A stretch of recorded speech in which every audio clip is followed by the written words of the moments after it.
Namaste. This is JVN Dr. Vishal Saxena, Associate Professor in Mathematics in Faculty of Agriculture Science, Jyoti Vidyapeeth, Women's University, Jaipur. Today I am going to discuss about the module Karl Pearson Coefficient of Correlation, and it is one of the method to find the correlation. It is one of the method to measure the correlation between the two variables. That means how strong the correlation between two variables exists, and before this actually just we have to see what is correlation. Correlation between the two variables is a measurement, or just it is a relationship between the two variables. In general words we can say, means when two variables are said to be correlated, then it means when the one variable changes and corresponding to the first variable, the second variable also changes, then such type of relationship is called the correlation between the two variables, and the two variables are called correlated. Now there are different methods to measure the correlation between the two variables. Like we can see, one of the method is scatter diagram method. Second method is the Karl Pearson coefficient of correlation, which is our today's topic. And next is the rank correlation coefficient, which was given by the Pearson. And now to understand this, we take some slides.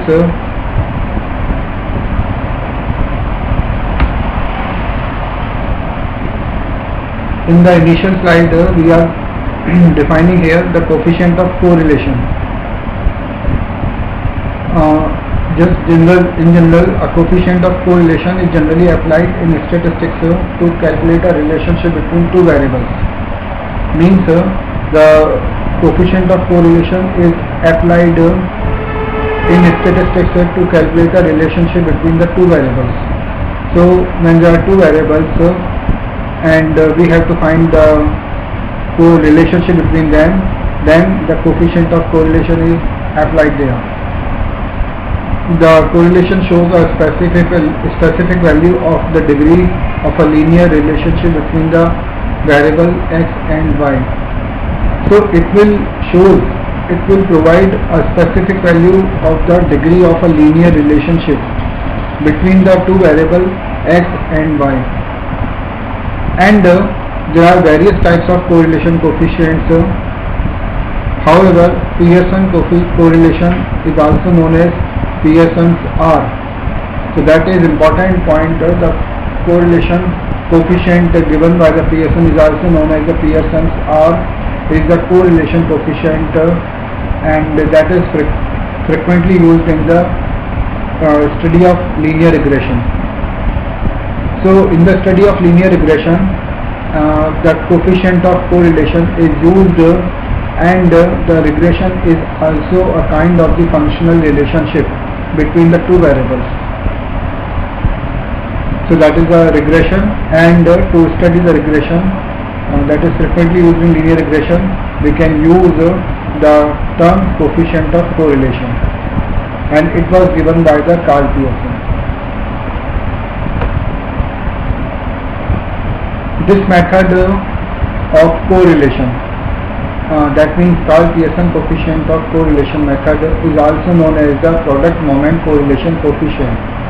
So this coefficient given by Karl Pearson is also known as product moment correlation coefficient, and it was developed,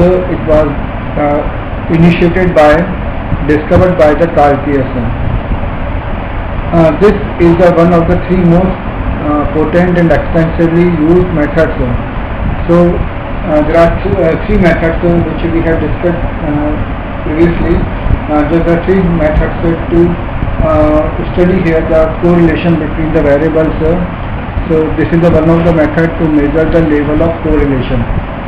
So by which we can just calculate here what kind of level or what level of correlation exists between the two variables x and y.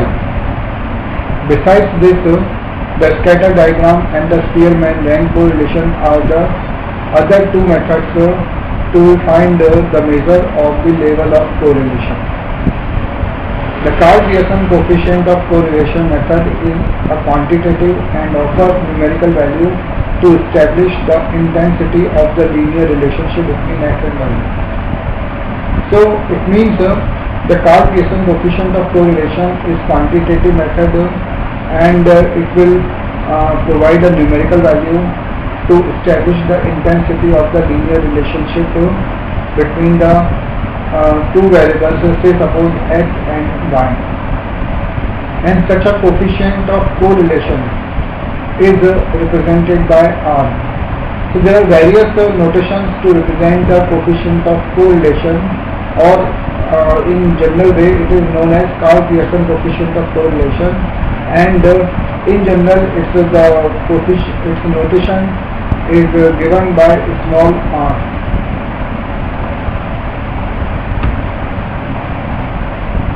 Now the Pearson's coefficient of correlation, and we have the formula in this section how we can find the coefficient of correlation between the two variables and which was given by Karl-Pearson. So Karl-Pearson's coefficient of correlation is an extensively used mathematical method in which the numerical representation is applied to measure the level of relation between linearly related variables. So if there are two variables x and y and they are linearly related, if the two variables x and y are linearly related, then Karl-Pearson coefficient of correlation is a very important method, is a very useful method, and by which we can find we can measure the level of relationship between the two variables x and y. Now we have the different formulas. We have the different formulas or the methods to calculate this coefficient of correlation R. So one of the method is mentioned here, small r, which is the notation of the coefficient of correlation or the Pearson's coefficient of correlation. This r is given by summation x minus x bar into y minus y bar in numerator, x minus x bar into y minus y bar upon under root of summation x minus x bar whole square into under root of y minus y bar whole square. Where definitely x and y usually always represent the notations for the variable series x and y, for the series x and y, and x bar and y bar their arithmetic means. So x bar and y bar are the notations for the arithmetic means and for the series x and y respectively.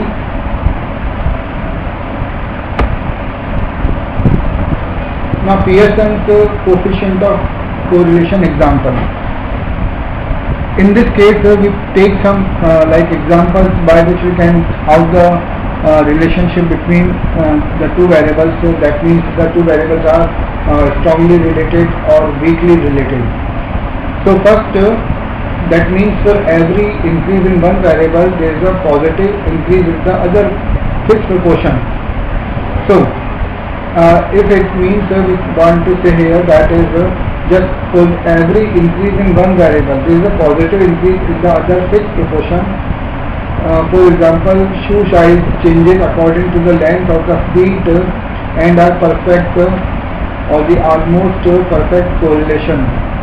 So it means one of the important point is there that when one variable increases and the correspondingly second variable also increases in the same proportion, then this is called the perfect positive correlation.